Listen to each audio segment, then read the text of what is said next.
Tumpukan uang tunai triliunan rupiah kembali menggunung di gedung Kejaksaan Agung. Bukan untuk pamer ataupun sekedar hiasan guna meramaikan acara seremonial, melainkan untuk memberikan bukti kepada masyarakat. Bukti bahwa tekad Presiden Prabowo Subianto untuk merampas kembali kekayaan rakyat dan negara yang telah dirampok oleh koruptor dan pengusaha hitam adalah kenyataan yang dapat disaksikan secara kasat mata. Uang yang menggunung di gedung Kejaksaan Agung pada hari Rabu 13 Mei 2026 itu mencapai 10,27 triliun rupiah sebagai hasil sitaan Satgas PKH dari para koruptor dan pengusaha nakal yang telah menyalahgunakan izin pengelolaan kawasan hutan. Istilah halusnya, denda administratif. Bersama dengan itu, Satgas PKH juga mengumumkan bahwa pihaknya telah menguasai kembali lahan hutan seluas 2,37 juta hektar lebih. Lahan hutan yang semula dikuasai para pengusaha hitam yang telah memboyong hasil pengelolaannya ke luar negeri secara ilegal. Uang sitaan hasil korupsi yang mencapai 10,27 triliun rupiah itu secara simbolis diserahkan kembali kepada negara dari Jaksa Agung ST Burhanuddin kepada Menteri Keuangan Purbaya Yudi Sadewa. Sedangkan lahan kawasan hutan yang telah berhasil diselamatkan Satgas PKH diserahkan kepada Kementerian Kehutanan dan PT Agrinas Palma Nusantara. Presiden Prabowo Subianto ikut menyaksikan penyerahan denda administratif dan lahan kawasan hutan tersebut. Ini bukan kali pertama Satgas PKH atau Satuan Tugas Penertiban Kawasan Hutan mengembalikan uang hasil sitaan dari para koruptor kepada negara. Dalam tempo 1,5 tahun sejak Satgas PKH dibentuk pada awal Januari 2025 dan mulai beroperasi efektif pada bulan Februari tahun itu juga, sudah 4 kali Satgas PKH menyetorkan uang dan lahan hutan hasil sitaan kepada negara. Pertama, 24 Januari 2025, Satgas PKH menyetorkan uang yang berhasil diselamatkan dari tindak pidana korupsi sebesar 6,6 triliun rupiah. Kedua, 20 Oktober 2025, Satgas PKH menyerahkan uang hasil kejahatan korupsi, ekspor CPO atau ekspor kelapa sawit senilai 13 triliun rupiah. Ketiga, 10 April 2026, Satgas PKH menyerahkan 11,4 triliun rupiah hasil denda administratif dan penanganan perkara korupsi kepada Kementerian Keuangan. Bersama dengan itu, Satgas PKH juga menyita kembali 5,88 juta hektar kawasan hutan yang menjadi perkebunan dan pertambangan ilegal. Dan yang keempat, 13 Mei 2026, Satgas PKH menyerahkan kembali kepada negara uang hasil penindakan hukum dari penyalahgunaan kawasan hutan sebesar 10,27 triliun rupiah.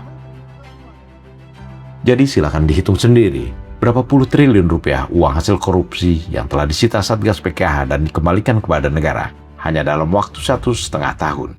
Itu belum termasuk jutaan hektar lahan kawasan hutan yang telah berhasil dikuasai kembali oleh negara yang nilainya mencapai ratusan triliun rupiah.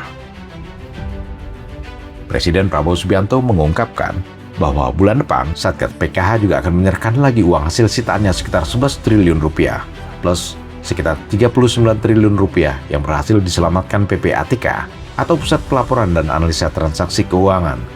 Dan setelah itu masih akan ada penyerahan hasil-hasil sitaan lainnya.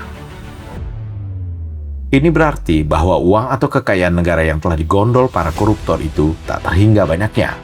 Sementara sampai saat ini masih banyak rakyat yang hidup sengsara. Prabowo bertekad mengembalikan uang hasil rampasan itu kepada rakyat melalui program-program yang dirancang untuk kemaslahatan rakyat. Dan menurut Prabowo masih ada ribuan triliun uang rakyat yang harus diselamatkan. Jadi kalau ada yang bertanya, kemana uang hasil rampasan dari para koruptor itu dialihkan? Ucapan Prabowo sudah sangat jelas dan terang. Di antaranya untuk merenovasi lebih dari ratusan ribu bangunan sekolah yang rusak, serta merenovasi sekitar 10.000 pusat kesehatan masyarakat atau puskesmas yang perlu diperbaiki. Puskesmas itu ternyata tidak pernah diperbaiki sejak zaman pemerintahan Presiden Soeharto. Saya baru keliling beberapa daerah terpencil, dapat laporan dari Menteri Kesehatan, Pak, kita punya 10.000 puskesmas. Sejak zamannya Pak Harto, 30 tahun, puskesmas tersebut belum pernah diperbaiki. 10.000. Saya bilang, kau butuh uang berapa untuk perbaiki 10.000? Kira-kira satu puskesmas 2 miliar. Jadi kita butuh kurang lebih 20 triliun. Saudara-saudara, hari ini artinya kita bisa selesaikan 5.000 puskesmas. 10 triliun. Kalau bulan depan, benar yang masuk 10 triliun lagi dari Satgas, plus 39 triliun dari PPATK, berarti 49 triliun, berarti semua puskesmas dengan mudah kita perbaiki. Sekolah-sekolah yang belum diperbaiki bisa segera kita perbaiki. Di APBN tahun lalu kita sudah perbaiki 17.000 sekolah. Tahun ini sedang kita perbaiki 70.000 sekolah. Tahun depan kita akan perbaiki 100.000, tahun depan lagi 100.000, dan tahun depannya lagi kita juga selesaikan nanti semua. Madrasah dan sebagainya akan kita perbaiki, semuanya kita perbaiki dengan uang-uang yang kalau tidak kita selamatkan, uang-uang tersebut akan hilang dimakan para koruptor dan para maling-maling dan perampok-perampok tersebut. Beberapa waktu lalu ada seorang jurnalis senior mempertanyakan hasil pemberantasan korupsi kepada Prabowo. Jurnalis itu mengatakan bahwa gerakan pemberantasan korupsi yang dilakukan pemerintahan Prabowo belum terlihat hasilnya. Rupanya, tak sedikit kalangan media yang menganggap uang puluhan triliun rupiah yang telah disita Satgas PKH dari hasil tindak pidana korupsi bukan sebagai hasil pemberantasan korupsi. Mereka lebih suka melihat para koruptor digelandang ke KPK atau ke Kejaksaan Agung ketimbang melihat uang hasil tindak pidana korupsi dikembalikan kepada negara untuk digunakan bagi program-program kesejahteraan rakyat. Para koruptor itu sendiri banyak yang sudah raib tanpa ketahuan rimbanya. Menurut Prabowo, mereka sudah menghilang dan mungkin lari ke luar negeri dengan meninggalkan uang hasil korupsinya pada rekening-rekening yang tidak jelas. Bahkan para ahli warisnya sendiri kemungkinan tidak tahu bahwa para koruptor itu meninggalkan uang hasil rampokannya dalam jumlah yang sangat fantastis. Para koruptor atau para kriminal itu mungkin entah sudah lari dari Indonesia atau sudah meninggal, uangnya ketinggalan di rekening nggak jelas, ya kan?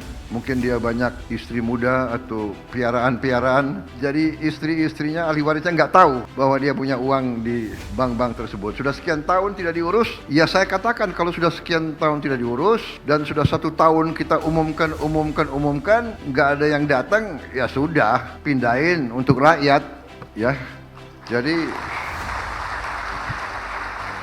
tahun depan bulan depan kurang lebih akan ada 49 triliun. Dan saya harus katakan bahwa sekali lagi, saya atas nama negara dan bangsa, atas nama pemerintah, atas nama seluruh rakyat Indonesia, saya menyampaikan terima kasih kepada seluruh anggota Satuan Tugas Penertiban Kawasan Hutan. Sekedar catatan, Organisasi Satuan Tugas Kawasan Hutan atau Satgas PKH dibentuk melalui Peraturan Presiden Nomor 5 Tahun 2025 dan berada di bawah koordinasi langsung Presiden Republik Indonesia.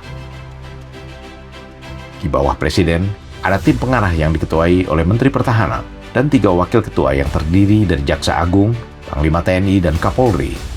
Sedangkan tim pelaksana diketuai oleh Jaksa Agung Muda Bidang Tindak Pidana Korupsi atau Jampitsus, dengan para petugas lapangan yang terdiri dari jajaran TNI dan Polri, Badan Pengawasan Keuangan dan Pembangunan atau BPKP, serta unsur-unsur kementerian terkait, termasuk Kementerian Kehutanan.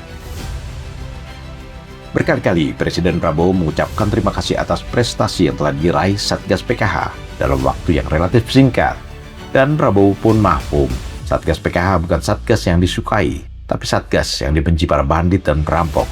Sementara perjuangan masih sangat panjang, karena masih ada ratusan ribu triliun rupiah uang rakyat yang harus diselamatkan. Oleh karenanya, dibutuhkan keberanian. Saya paham Satgas PKH bukan Satgas yang sekarang disukai. Banyak yang tidak suka sama kalian, yaitu bandit-bandit perampok itu nggak suka sama kalian. Ya tinggal kamu takut sama mereka atau kamu bela rakyat, tergantung kamu. Tapi saya lihat prestasi kalian, 4 kali saya diundang atas nama rakyat, saudara menyetor. Padahal ini baru sekelumit kekayaan yang berhasil kita selamatkan. Perjuangan masih susah, masih ratusan triliun, masih ribuan triliun yang harus kita selamatkan. Pertanyaan nanti banyak pihak, apakah bisa? Jawabannya adalah bukan apakah bisa, jawabannya adalah harus bisa. Ini bukan masalah mau tidak mau. Ini bukan masalah kita cari popularitas, bukan. Ini bukan, pemerintah Prabowo sok populis, tidak. Ini adalah masalah survival. 287 juta rakyat Indonesia tidak mungkin hidup baik, hidup sejahtera kalau kekayaannya diambil tiap hari, tiap minggu, tiap bulan.